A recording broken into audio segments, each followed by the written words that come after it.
Dans les rues de Gaza, ces combattants palestiniens paradent à bord de véhicules saisis à l'armée israélienne sur le territoire d'Israël. Des soldats, des civils israéliens ont aussi été capturés et conduits dans la bande de Gaza. Les autorités israéliennes paraissent dépassées. Il aura fallu attendre de longues heures avant de voir le Conseil de sécurité se réunir. Nous sommes en guerre. Dans une guerre, il faut faire preuve de sang-froid. J'appelle tous les citoyens d'Israël à s'unir afin d'atteindre notre objectif le plus élevé, la victoire dans la guerre. Une incursion inédite, peut-être par la mer et par les airs, mais surtout au sol. Ces images publiées par le Hamas montrent des hommes en armes franchir la frontière.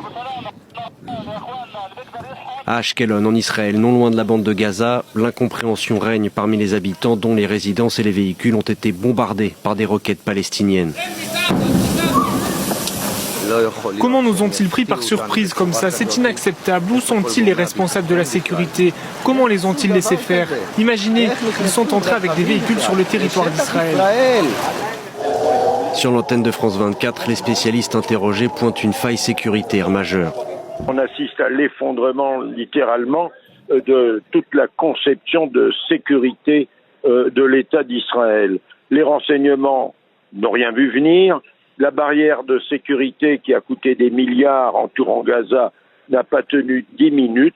C'est un problème pour Israël fondamental. Il va falloir tout revoir. Comment une telle incursion a pu avoir lieu ? Ce chercheur évoque un déséquilibre du dispositif sécuritaire israélien. L'État d'Israël, en fait, depuis plusieurs années maintenant, a concentré beaucoup de ses forces en Cisjordanie, dans le cadre de la colonisation, de l'occupation et de la protection des populations des colonies, au détriment en partie de la zone située au sud. La joie de ces Palestiniens dit l'humiliation, la sidération et peut-être l'aveuglement des autorités israéliennes. Des médias israéliens rappellent que la semaine dernière, des responsables importants de la sécurité estimaient que le Hamas cherchait à éviter un conflit de haute intensité avec l'État hébreu, une situation qui pourrait avoir des conséquences politiques pour le gouvernement de Benyamin Netanyahou.